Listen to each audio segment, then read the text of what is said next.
All right, you people, for those of you who know who I am or don't know who I am, I'm going to tell you my name is Jeff the Producer. That's the name that I was given way back, not in bodybuilding, way before bodybuilding, when I was actually an executive producer for a guy named first Bob Grant and Alan Combs, Fox News. He passed away.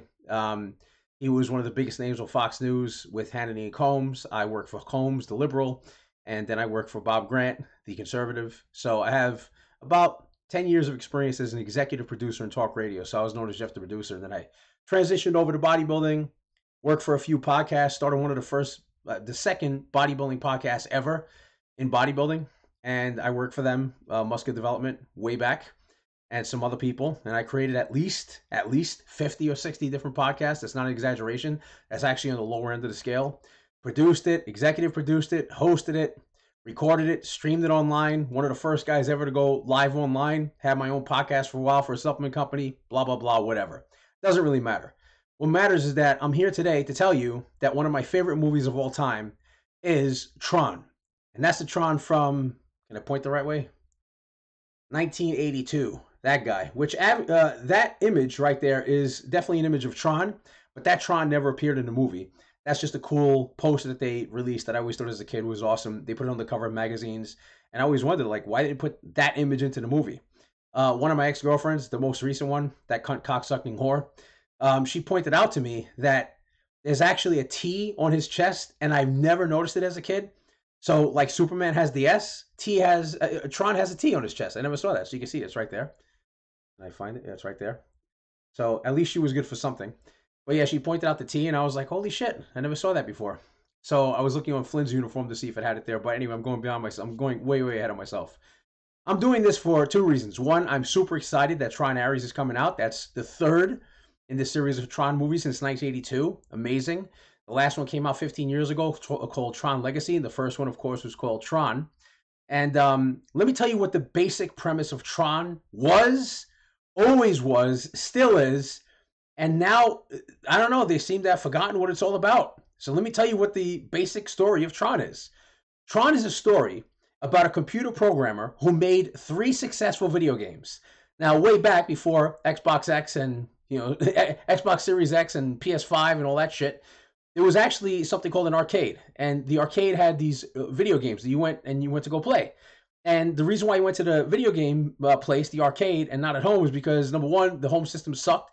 You had the Atari 2600, and then after that, you had a bunch of other systems. This is in the United States. Overseas, you had different things. You had the Commodore 64, which is basically my favorite computer of all time. It was a computer that was marketed as a computer, which is actually a video game programming machine, and that's how I learned how to program in BASIC and ML. Did a lot of different things on that machine. It was actually a video game computer. You could program video games on it. Then you had the NES, TurboGrafx 16, Genesis. I'm going all out of order. I'm not going in chronological order or anything, but I had all those game systems. I had a bunch of games. And finally, it got good enough when the Xbox came out. When I saw the transition from Mortal Kombat 3, the arcade, to the PlayStation version, although it took a little bit of time to load. I mean, computer games were out at the time, but number one, nothing ever came close to what PlayStation did. PlayStation completely changed home gaming permanently, and it was a perfect port, meaning a perfect translation from the arcade to the home system. And that's when I said, okay, arcades are dead, and that's officially when it died. I had a conversation with a guy who owns the biggest arcade in the world over in Chicago. It's called Galloping Ghost Arcade. I had a conversation with him over the phone. He thinks that the reason why video games died is because of Street Fighter 4, which I completely disagree with, but we're entitled to have our two separate opinions, because Street Fighter 4 was never ported over to the PlayStation as far as I can remember. It was Mortal Kombat 3, which basically was the one that was an exact translation. Like I said, it has some lag in loading time, but whatever. The whole point is, video games ruled the world in arcades before the PlayStation came out. Okay, the first I'm talking PlayStation 1, not even 2. PlayStation 2 was unbelievable, but the first PlayStation, that was the one that crushed it. That was the one that said, okay, no more arcades, right? But Tron came out in 1982. In 1982, that was when video games were brand new. I went to arcades as a tiny little kid. I wasn't even tall enough to play Pac-Man. They had to put a little crate out there so I could stand on top and play the damn thing. Pac-Man, Donkey Kong, let's see, Scrambler, Pole Position. Again, I'm just throwing out some random names, and they're going to be a little, again, out of order, but Commando, Ikari Warriors, Kung Fu, and I'm talking Kung Fu Master. I'm not talking about the one that came out for the NES. Super Mario, the first one, the arcade, Super Mario Brothers, Super Mario Brothers, the second one. No, yeah, Mario Brothers, which is the one with the turtles, and then you had Super Mario Brothers, which had the Super Turtles, and basically he ate the flower. Whatever. Look, I'm giving way too much background here. The long story short, kids saw Tron, and I'm one of those kids. The advertisement was, it's about a guy who gets pulled into his own video games. Now, being a kid who loved video games and then seeing these images on the screen being advertised, like, wait a minute, this is a movie about a video game? Finally? It took him how many years to do an actual video game? And plus, it looked cool. It had these red and blue colors. By the way, do you see the blue that's like flashing over here? One day I'll get this right. You see that blue? That blue is kind of like a light sky blue, right? And it looks a little bit darker as like you get to his armpits. That's the wrong color blue. The original Tron blue was more like a sky blue. It's like a little bit, it's like cyan. It's like a cross between green and blue. Not like really like water blue. A little greenish than sky blue. And it had its own unique Tron color. The red was always there. So red and blue were basically the two colors. You know, the good guys were blue. The bad guys were red. Anyway. Again, I'm just so excited about this movie. I got to give you all this background, right? Video games ruled the world in 1982 and 83. Here comes this movie, Tron, and it's like kids are just going to go crazy. So that's what the movie is about. It's about a guy who's a computer programmer who made 3 video games, and a company named Encom, which would be the equivalent of Microsoft, stole his games, and he has no way to prove that those are his games. So he comes up with a plan that he's going to infiltrate the servers. I mean, back then they didn't call them servers. They called them supercomputers, whatever. He was going to infiltrate the servers of Encom. He was going to go in there and see if he could find the data. Now, the way that they contextualized a person using a computer was that every time you type something, you're actually controlling someone inside the machine. So a program, if you start writing a program, it has your essence. So essentially, you're creating a physical copy of yourself, which I thought was a great concept, and you're seeing a digitized version of you. So it has your face. The face is black and white, as you can see in that picture. Like I said, one day I'll get it right that way. And his face is blue, but really it's black and white. And the rest of him is electronic, because Tron is short for Electronic Warrior. That's what the original movie title was. It was Electronic Man or Electronic Warrior, and they just shortened it to Tron. Amazing. And of course, we all know that Tron wasn't even the main focus of the movie. It was Flynn, but I digress. Jeff Bridges, by the way, cool name, Jeff the producer. So he goes to Encom with the help of 2 of his friends, and Alan and Yuri, okay? Alan, also a programmer, had his own program. He called it Tron. And Flynn had his own program. He called it Clue. And Yuri had her own program. Apparently, she called it Lori. I guess women weren't really that fucking creative, or they made them seem stupid back then, which is idiotic. Anyway, and so every time we see, the movie starts with this little tank battle, and like the tank represents kind of like I guess what would be the equivalent? It's not a virus program. It's more like it's like a gateway. It's imagine the tanks as being mini firewalls that would stop you from getting in if you're a hacker. So Clue is a hacker program. Again, the good guys are blue, the bad guys are red, but Clue was orange. So he was in the middle, which already made him cool. And that's how they start the movie. And he had a different helmet than the rest of them. You see that they have helmets. Like I said, one day. Before the video ends, I'm going to point in the right direction. That way. All right. So he tries to infiltrate with the help of Alan and Yuri. And unbeknownst to him, this company, Encom, is working on a project where they can actually take a image and they can digitize it and make a copy of something on the outside, pull it into the computer, and then put it back out somewhere else. Now, this is a blatant ripoff of the transporter in Star Wars, beam me up, Scotty. And the premise in Star Wars is that every time you get beamed, you're dead. So they zap you, they take a digital copy of you, you're dead, your essence now lives in some computer somewhere, and then they spit you back out wherever they want to put you. This is essentially what Tron does. Tron kills you in the real world, makes a digital copy of yourself. Oh, you want to come to life again? It re-spits you out in the real world. So that's what Encom was working on secretly.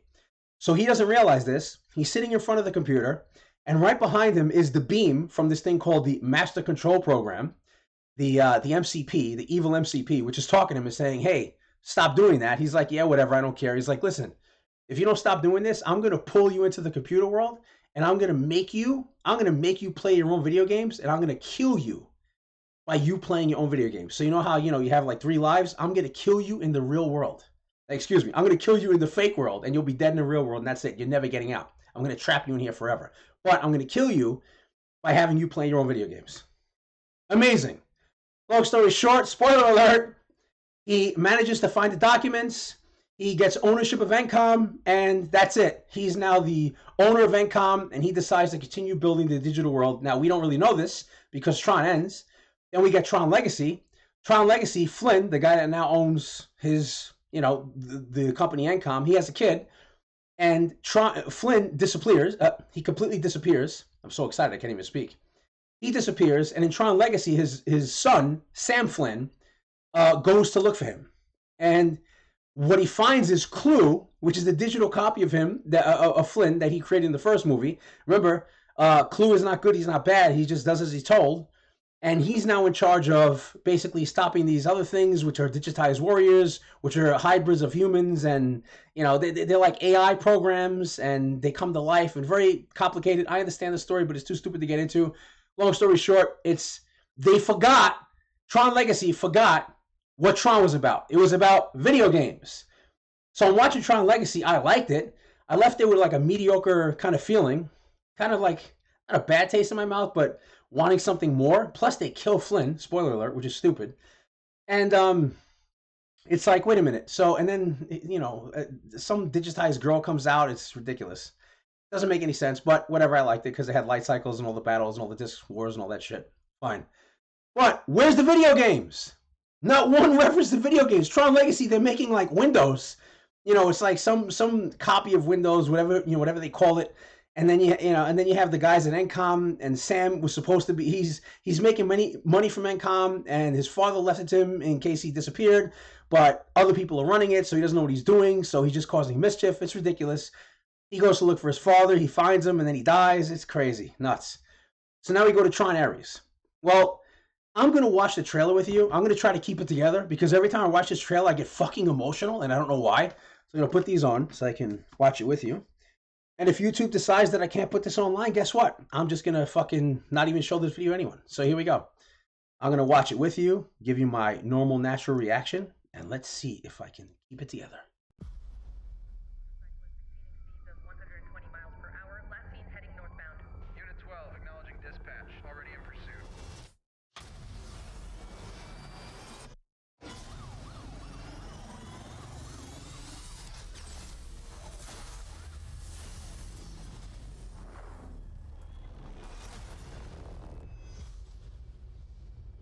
They got the light cycles perfect. I'm looking for something.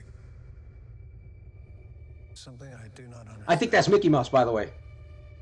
I'll get to that later. Recognizer, fucking awesome. Fat women in the background. I love this close-up of the Recognizer. I've never showed that before from the side view. Look at the angry face.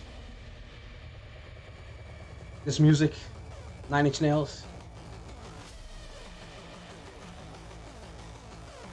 Gotta have the hot chicks.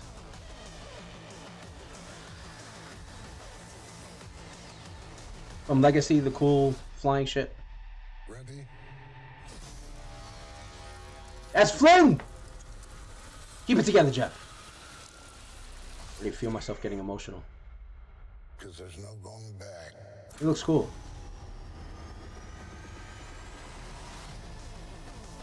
Amazing.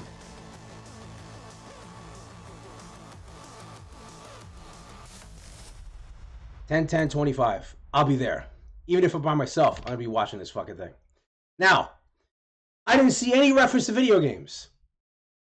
I mean, I understand it's a fucking I got to wipe the fucking tear from my eye. This is crazy. I didn't see any reference to video games. I understand it's a teaser, but guys, the whole premise of Tron is video games. Like, show me something. I don't know. Show me PlayStation, Xbox. Show me Flynn's Arcade. Like, give me a reference. Like, all right, it's awesome. Don't get me wrong. It's awesome to hear Jeff Bridges' voice again. He's supposed to be dead at the end of Tron Legacy, but for some reason he lives on. Tron Ares, I mean, I'm thinking he's the son of Sark. For those of you who know who Sark is. Because they don't even mention fucking Sark in Tron Legacy. I believe he's the son of Sark. That's why he's red, and I think he's going to turn blue, meaning he's going to turn good. We haven't seen the orange people yet. Um, during Tron Legacy, Clue is talking about out there is the real world, out there is the future. So maybe Clue found a way to live, and the voice we're hearing is his, and he sent Ares to take over the world. I don't know what the fuck. Who knows? Look, I'm just very happy that Tron 3 is coming out. What I'm not happy about, where are the references to video games? Where? I'm just not seeing it. I'm not seeing it whatsoever. And I'm very disappointed in that because the whole bottom line premise of Tron is video games and being able to play video games. You're going to tell me right now, when every single day I wake up, I have to play Call of Duty Black Ops 6, I have to play Mortal Kombat 1, not the first Mortal Kombat, but MK1, the new Mortal Kombat, you know, that has T-1000 and who else? It has Homelander, and it has, who else is in there? That's freaking awesome. That guy from DC Comics, what's his name? The Suicide Squad guy. Him, a couple of other guys. Oh, Ghostface, unbelievable, you know, from Scary Movie. It's the best Mortal Kombat that ever got released. It's everything that Mortal Kombat 2 and Mortal Kombat 11 should have been combined into one. The only thing they don't have the babalities unless they decide to put them in. But they brought back the animalities, which is cool. The brutalities are incredible. The fatalities are incredible. Anyway, so this is the era that we live in, where millions of people are playing video games. Millions of people give a shit about PlayStation 5 and about Xbox Series X and are playing online every single day. There's tournaments where kids are winning millions of dollars for playing Mortal Kombat. No reference to video games in Tron Ares? Who wrote this fucking movie? Anyway, I said there was a little reference to Mickey Mouse here. And what I'm going to do is I'm going to try to find it here. Let's see if I can. Right here. I'm looking for something. All right. So, I can't really... Oh, I can put the mouse there. There we go. Look at that. See this little outline? I think that is the same... That is the Mickey Mouse that we see in Tron 1982. For those of you nerds who are really nerds, not people who call themselves nerds, they don't know what the fucking nerd is, who remember there was a reference to Mickey Mouse when the what the hell's the name of that thing? The surfer thing. Shit, I forgot the name of it. I should know this. Where the thing is where that thing is flying across, and you see an image of Mickey Mouse. I think this is Mickey Mouse's head right here. I think that's his smiley face. That's his nose, and back there we're gonna see the ear. We can't really see it yet. I think that's why they showed us this shot, not for the two people that are over here. That's either Tron Ares. Excuse me, Tron Ares. That's either Ares or it's two evil guys looking for Ares. But anyway, once again, the movie is called Tron, and once again, I don't think Tron. Fuck, this guy is not even going to be a focus of the movie. Maybe he'll be in the movie, maybe he won't. I think it's completely inconsequential. They bring Ram into a special extra scene, which wasn't even shown in the movie in Tron Legacy, but they don't really talk about him. They don't even reference Yori at all, Lori, in Tron Legacy, which completely sucks. I hope they give her some type of screen time or whatever. But yeah, so am I excited about Tron 3? I love it. I wish they would focus more on video games. I wish you guys would go back and watch the original Tron, not Tron Legacy, Tron 1982, and look what I'm talking about. It is about video games. Right now, we are at the height of video games. They need to make this movie about what it originally was, video games. The reason why there's a recognizer is because Flynn programmed recognizers into his game. Okay, the reason why we have everyone looking the way they do with the disc and all that is because Flynn was the guy who wrote all these programs. He wrote the tanks. He wrote the light cycles. That's why they exist. You have to say he wrote it because he was a video game programmer. That would make Tron 10 times better. So again, I don't know who wrote this shit. I don't know why it took 15 years to get the third movie. By the way, again, I don't know if you guys can count. This is the third movie. It's the trilogy movie. It is not the sequel. People keep saying, it's a direct sequel to Tron Legacy. No, it isn't. It is the third movie. The sequel is Tron Legacy. You have Tron Legacy, Tron Ares. 1, 2, 3. I'm sure you guys can count, right? There's no such thing as a sequel to a sequel. Is it a continuation? Yeah, the same way that Legacy is a legitimate sequel. This is the trilogy movie. So stop calling it a sequel. It's not a sequel, it's a trilogy. So there you go. I love this movie. I held it together. I didn't cry. One little tear came out. I love Tron Ares. I can't wait for it to come out. I gotta wait. How many months? 5, 6, 7? No good. They're not gonna release it earlier, but October 10th, 2025. Who wants to come with me?